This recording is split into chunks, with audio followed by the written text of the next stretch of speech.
Hi and welcome. My name is Colin Crowley and I'm GDA with Cork County Board. And today I'm just going to be talking about the role of the coaching officer and with that the coaching committee. So a lot of clubs will already have an active coaching officer and coaching committee, but we'll just go through some of the roles from the feedback I've received from coaching officers and just some thoughts myself on the role and how to utilize it best. So what we'll go through is we'll go through what is the coaching officer, who is the coaching officer, what are the areas covered by the coaching officer, coaching and playing forum, one club, one plan, coach education, recruitment and upskilling of coaches, school supports, and a community practice. So there are the topics we could try to cover there today. So the coaching officer will coordinate the activities of the club coaches and managers to provide a safe, smooth and rewarding progression for all players from under 8 to senior through the pathway to elite performance. Um, so that's just one of the definitions that I got from the Connacht GA website. And I suppose who is the coaching officer then? From that you can see it's someone who's interested in the active ongoings on the pitch. So people that are interested in what happens out on the green grass. And you'd hope that they wouldn't be laid down with such other topics that happen in clubs, such as fundraising, registrations, and other things like that, which the juvenile committee and adult committee have to deal with. So this is a more on-field, what happens on the green grass as regards coaching standards, playing standards, everything like that. So who that suits, only you can tell yourself. Is that something that you would enjoy doing and you would like to help the club from the playing side? Other people would obviously be able to volunteer other areas, but the coaching officer must be very interested in the games and what's happening on the pitch. So the areas covered. So what areas does the coaching officer cover? So the coaching officer is basically, you got to ensure best practice coaching standards throughout the club. Some clubs, the coaching officer would generally work from the juvenile side of things from under 18 down. Others would work the whole section, the whole array from under 8 to adult level.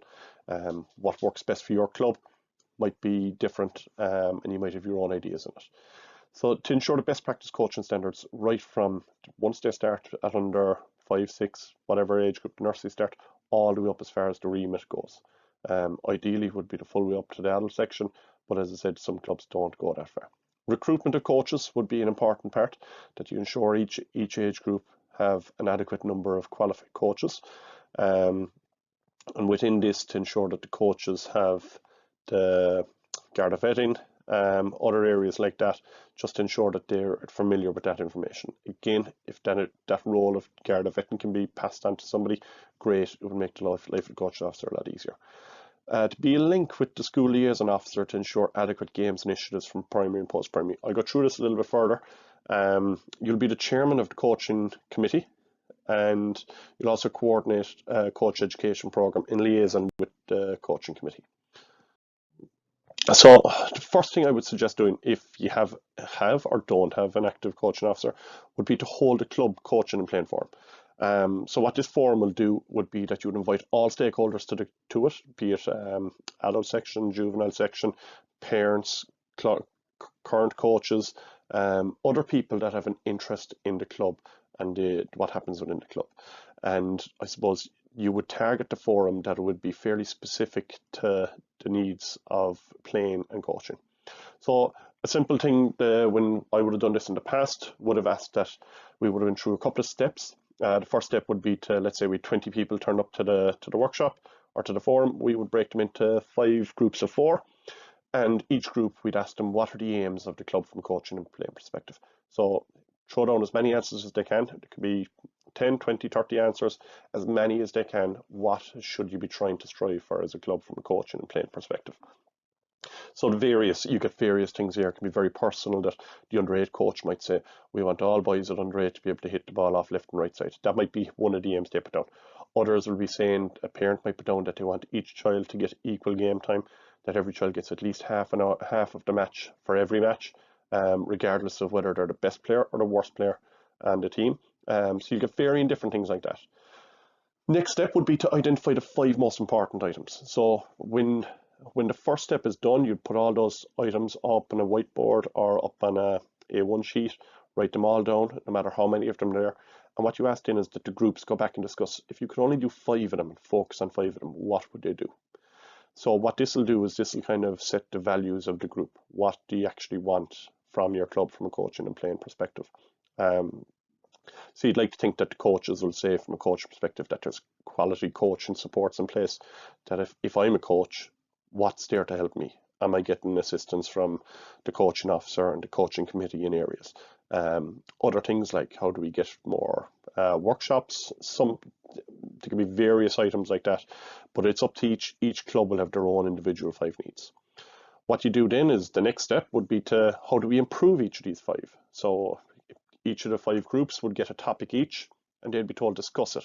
What are we doing well in this area at the moment, and what are we doing not so well in this area at the moment, and how can we improve these?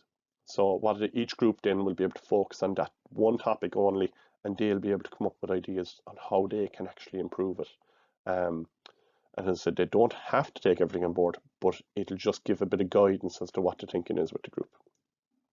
And the last step then would be to, after those 5 aims and taking on board the notes that have been taken on board from the whole workshop, would be that you'd establish a coaching committee. This committee would be, their only dealing would be on field as regards coaching and playing.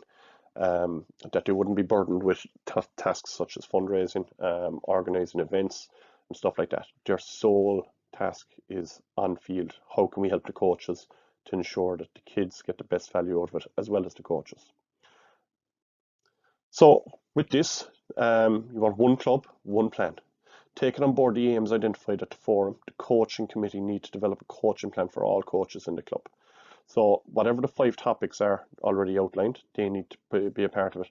But also you need to include the following, which I think is very important. You need to have age-appropriate skills development. So what do we want our under-8s doing on a given year? What do we want our under-6s doing? What do we want our under-16s doing? So the needs of an under-16 player is very, very different from the needs of an under-6 player. We need to be able to decipher what's the difference, and we need to be able to put in place a plan that they can go from age to age appropriate to their own skill set. So skills for let's say an under-8 boy, we might like them that in hurling, they'll be able to jab lift the ball by the end of the year. It's not putting it too soon. They'll play ground hurling for most of the under-8 year. So we'd put it that the target for every single player within the group is that at the end of under-8 year, they're going to be able to jab lift the ball uncontested. So what you're doing then is you're giving them something that's appropriate to their skill, to their technical ability that they're comfortable with, and it'll allow the kids to progress at I suppose, a skill set that's suitable for them. So we're not setting them up for failure, we're setting them up for success throughout the course of the year. What that'll also do is it'll give the coaches a focal point on what skills they need to improve in a given year. So if you were just doing 3 skills a year, it would make it very easy that at the start of the year, or at the start of every single session and week, month, that the coaches know what skills they're actually going to try to improve and what skills to develop the training sessions around. Put in place yearly targets, so this could be simple things as such as number of players, that each team retains 100% of their players. It's ambitious, but it should be a target that they should aspire to. No mentor should be happy that a child stops coming up to the pitch.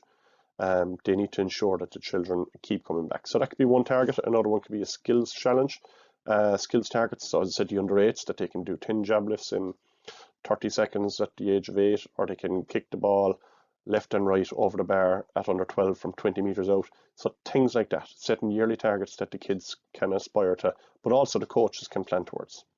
Having a schools plan. What do we want our schools doing? So I'll go through this a small bit because we have a page on it further on. And the other areas they're covered in things. So if you can do those 3 topics there, plus the 5 areas that the club have outlined, it would give a really strong base of what you want to do as a club for a given year or given 5-year plan. So coach education, community and practice, I'll allude to that further on. Regular workshops. Your job as coaching officer is to ensure that there is regular workshops. It might be only 3 times a year, but it's got to be specific to an age group. So you're not just doing a workshop and we're inviting our coaches from 6 to 16 to a workshop on games-based coaching for youth. That is not appropriate to an under 6 coach. There needs to be something specific for the under 6 coach, as well as something specific for the under 16 coach. So we'd like to think that each club would host at least 2 workshops specific enough to the ages. So I'm saying an under 6 coach, what's applicable to him is probably applicable to an under 8 under 5, 6, 7, 8 coach as well. So stuff like that where it can be a key target on what the needs are. Access to resources and materials. So if a club do have access to fund packs and stuff like that, that these are shared amongst the group and they're not just hoarded away by one person, that we're able to pass around the information and the best practice stuff that's out there. Monitoring and reflecting. What this would be that you would go down, you would have somebody assigned that their role would be to monitor coaches and to, not from a monitoring, that was shocking session, monitoring from reflecting with them. What did you do? Why did you do that exercise there?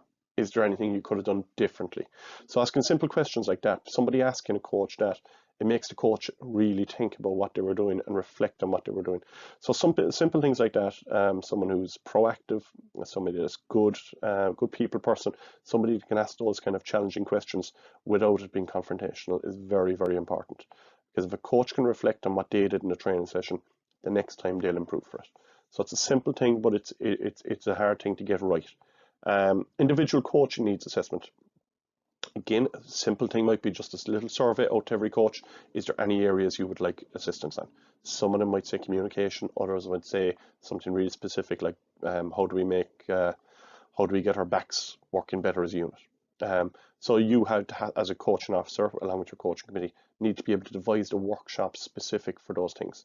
So if you know that there's someone who's very good at coaching the tackle, and the under 12s are looking for somebody to help the tackle, you can get them down for a one-on-one workshop with that group, where the coaches are getting their specific needs, so their age group are being met by what you're offering. So a simple survey, 3 or 4 questions, could take 5 minutes to fill out, but if a coach fills it out, they're looking for help and they want your assistance. You have to be able to provide it then as a coaching officer. Last 2, master coaches and floating coaches. These are 2 varying topics. As regards master coaches, what I would see this would be in a lot of clubs, you probably all look at your own club, we'd have a lot of coaches would come through with their son. They might start coaching a team at under 6 and they might go all the way through to minor or under 20, 21. And then once the child progresses further than that, that coach is lost. And he or she might have 13, 14 years of experience of coaching with their own son's team, but they've developed from nursery level to adult level, and now all of a sudden they've nothing to do with the club. You need to get these people and this experience back in. So the time that they put into the club is phenomenal, but also you need to get them to be able to give something back on the far end of it as well. That they have so much knowledge built up over the 14, 15 years of them involved in the club. You need to be able to get that back out of them, to be able to give back to the rest of the new coaches in the club who maybe are in the same position as them, except 14 or 15 years behind. It can also be other coaches that might have been working with the seniors or the adult section of the club for the last 10 or 15, 20 years, being able to get them to come back just to give different insights, different opinions and stuff from the experience that they have. So to be able to work, if you can get an under 21 coach or a fellow who's been involved with the under 21s for the last 5 years, come back with the under 12s, it will give a unique difference. I suppose a different voice for the players, but also for the coaches, that they're able to see a different side of things. And the last one then would be the floating coaches. So what this would be that I know every club that we would go to would ask for the one thing that they want is to get the current adult players back involved. But you have to realise those current adult players have a massive time constraints on them already within the GA club. They're probably training 2 nights a week. Collectively, they're probably playing a match or a training every weekend. They're probably doing 2 gym sessions a week or 2 sessions outside of it for their own personal well-being, it being fitness, ball, whatever. So their time that they're giving to the club already is huge. So what you need to do is make it as easy as possible for them. So if you know the seniors train on a Tuesday night at 6:30 or at 7:30, if you can get one of those floating coaches or identify 4 or 5 of them who are good with kids, know what you're looking for, and if you can get them to go down and maybe just give half an hour to the under 10s from 7:15 to 7:15 next Tuesday night, that's brilliant. The coaches will really appreciate it, the kids will appreciate it, but it'll also give that link between the juvenile and the adult section of the club.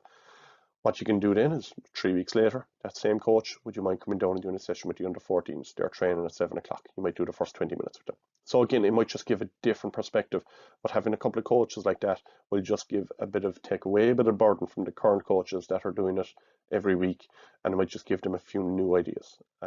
So it is important, as I said, current players, great if you can get them. But if not, there's other people in the club that mightn't be able to give a commitment to be there every week for the whole year, or twice a week, but they might be able to get down once a month for an hour for 8 months of the year. So asking someone for 8 hours of their time to volunteer for the club isn't a huge amount, but it's being able to work it into their schedule to suit them as best as possible.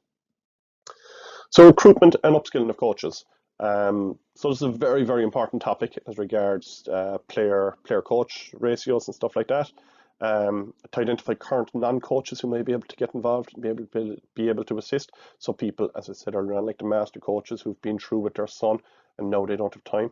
There might be people who are retired from playing or retired from work who might have time in their hands and willing to help out. But it's making it attractive to those people. It's not coming down and saying, will you manage the under 12 team? It's coming down and will you be a coach for the under 12s every now and again? So they might be able to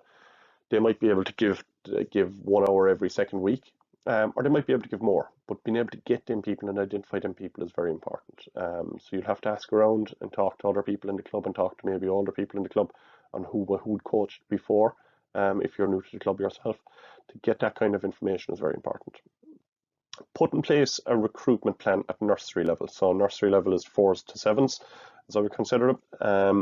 And with that, it's probably the best time to recruit them. If you've got a child coming in at the age of 5 or 4 or 5, and their parent is coming in and they might have no experience in the GAA themselves, that is the time to catch them. And to catch, well, when I say catch, get them involved. And it could be something very simple. Would you mind standing there? Would you mind playing in goals for this game? Or would you mind just keeping score there? So simple things like that, you can just ask parents standing on the sideline to do simple little tasks. That'll just make them more willing to help out. I know if you get all the coaches, all the parents around and say, right, I'm looking for 5 coaches who will help, you might get 2 or 3 will volunteer themselves. But a lot of others are probably afraid that, I don't know anything about GAA, I haven't played in 20 years, or I've never played. I don't know, can I actually help them? I'll only embarrass myself. And the fear might be that a couple of kids might die when they're doing some hooking exercise or something like that.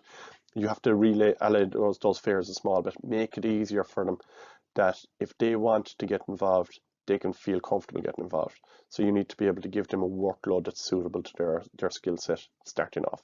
But like the kids will get better from 5, 6, 7, 8.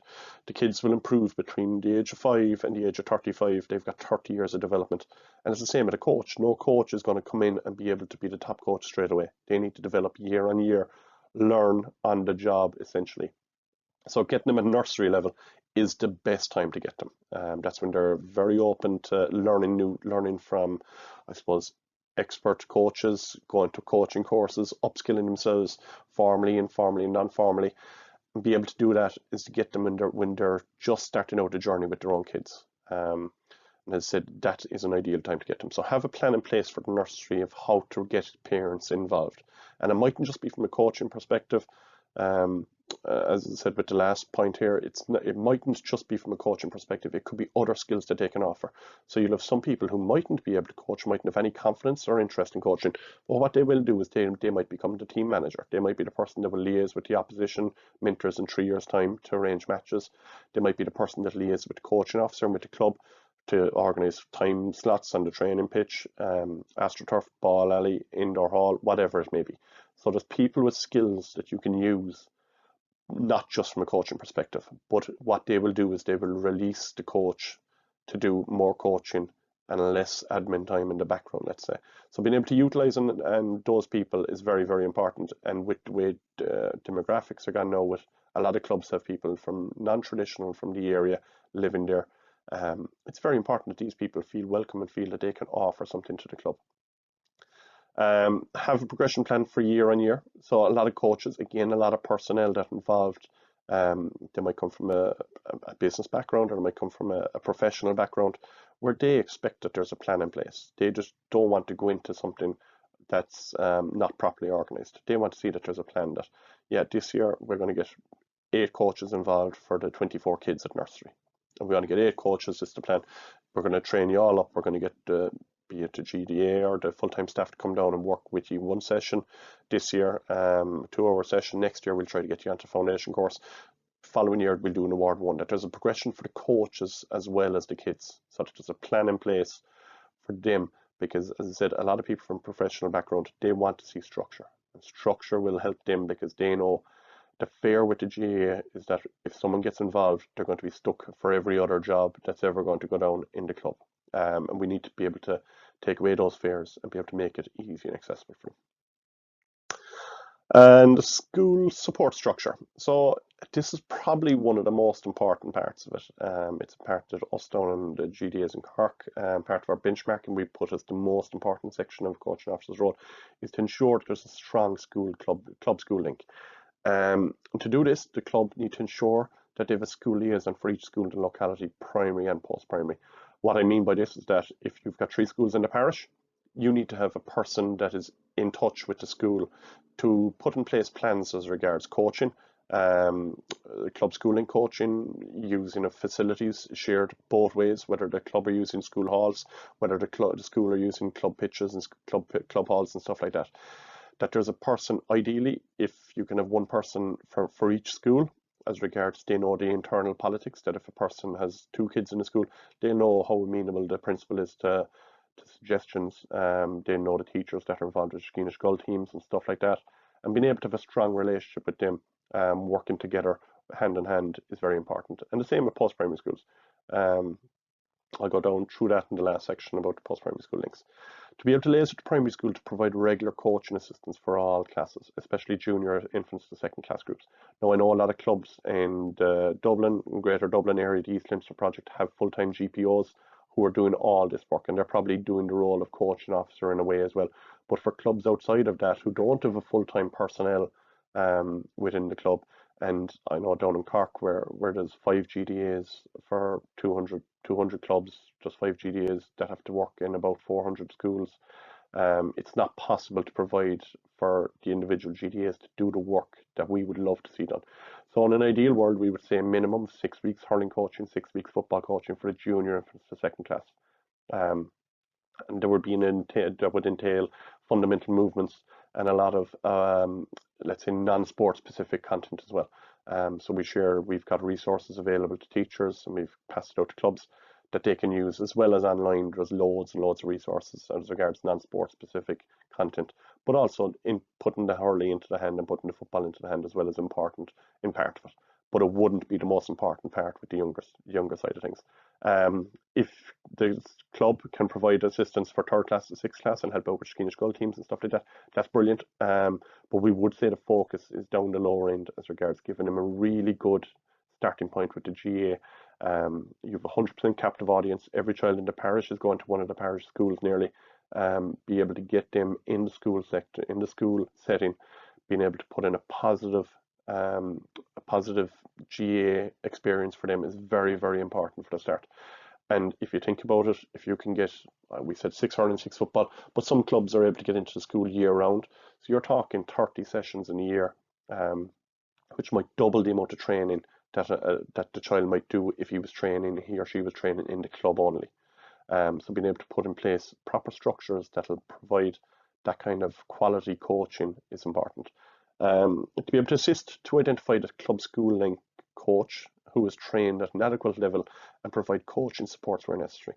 So a lot of clubs, again, as I said, in the Dublin, Greater Dublin area would have a full-time GPO who's doing the on-the-ground work. They're in the schools 4 or 5 days a week. They're hitting 800-900 kids a week in some areas.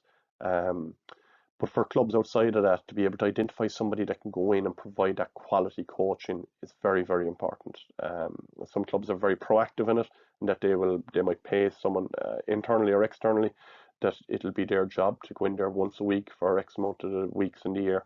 You have a lot of clubs would have their 3rd level students, doing rec and leisure or sports science or doing teaching, who might use it as valuable experience themselves.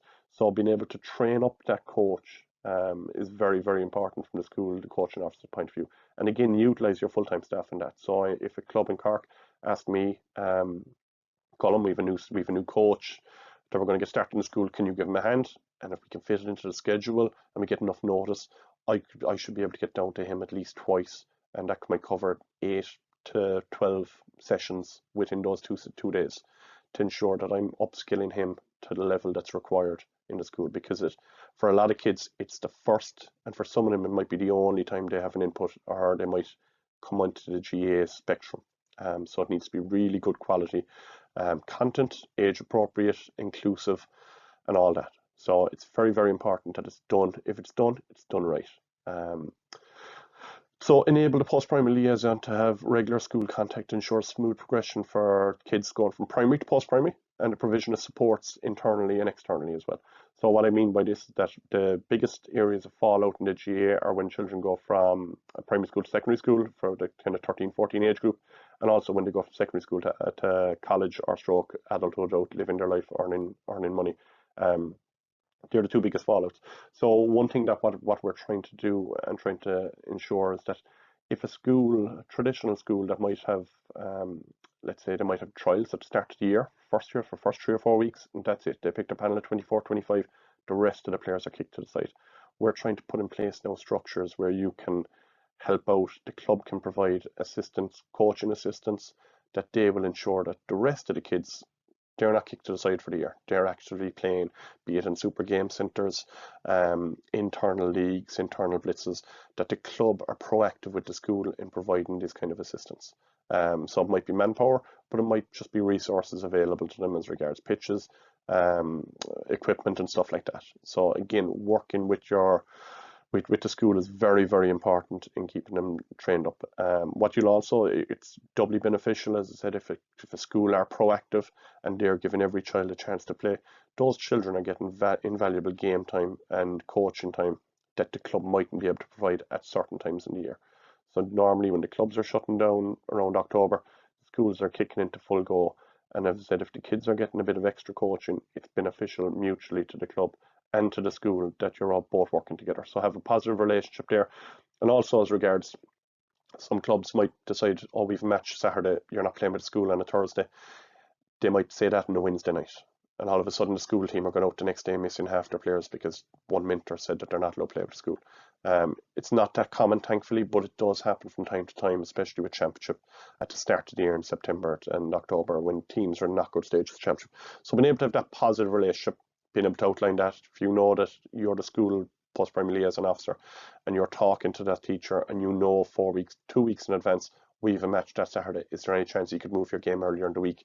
Being able to sort of be proactive rather than reactive with things like that is very, very important. So again, as the coaching officer, being able to identify that person that will be able to work with the school and talk to those teachers is very important. And last slide is community practice. Community practice is a group of people who come together to build and share knowledge, to build and share skills, to build networks, and to build recognition. So community practice for me within the GA setting is that all the under 12 coaches are in a room together, or not all the underage coaches are in a room together, where they're all learning off each other. So at the end of the year, the under 8 coach will tell the under 9 coach, or the under 9 coach will tell the under 8 coach what he learned this year, what would they do different, and stuff like that. So having that community practice, and also from a coaching perspective on the field, that if an under 10 team are struggling with getting the block down or getting in football, the under 14 coach might be able to, in this session, 3 times a year, they might be able to give them the skills that they need to be able to coach that properly. So a community practice where you're getting all the coaches into a room, having a facilitator, being the coaching officer or somebody else who is just going to facilitate discussion on topics, is very important, and it can be really, really worthwhile for the club. So as a club, as a coaching officer and coaching committee, being able to identify these things and being able to push them through is very important. Now, I'm not saying meet every week because it's not feasible, and coaches generally don't have enough time in the week for that kind of stuff, but where they can meet regularly, have a WhatsApp group, or have some sort of a sharing portal where they can share their information within. So there's some really good Twitter pages, Facebook, there's some good WhatsApp groups. It's important that you're sharing all that information within. So that's it. As I said, I can't. There's a few other things. I'm sure there'll be a load of people will comment on areas that they think are important and stuff like that. So we'll try to share that on the Twitter page and on Facebook as much as possible. But I hope you got something out of it. As I said, if you are a coaching officer, brilliant. Keep doing the work you're doing and keep challenging yourself to be better. If you're not and you're thinking about it, it's not that much work, but it's as much work as you're willing to put into it. And if your club don't have a coaching officer or a coaching committee, it's important that you start making steps to doing it. Somebody that's just going to oversee the whole coaching within the club, be it a big club or a small club, it's very important that you have that within the club, just to streamline things, that there's a plan in place from this year to next where you can follow and everybody can go on the same, everybody's going the same direction. So there's no ambiguity in the following year that you want your under 10 teams to play at least 9 matches. If the manager next year says we're only playing 3, you can play, say there's a plan. So simple things like that might just create, it might solve problems in the long run. So there are my contact details. If anyone wants to contact me, feel free. As I said, with the downtime at the moment, I have a bit more time in my hands. So as I said, more than willing to take any feedback where possible. Okay. Thanks very much, everybody, and hopefully we'll be all back coaching sooner.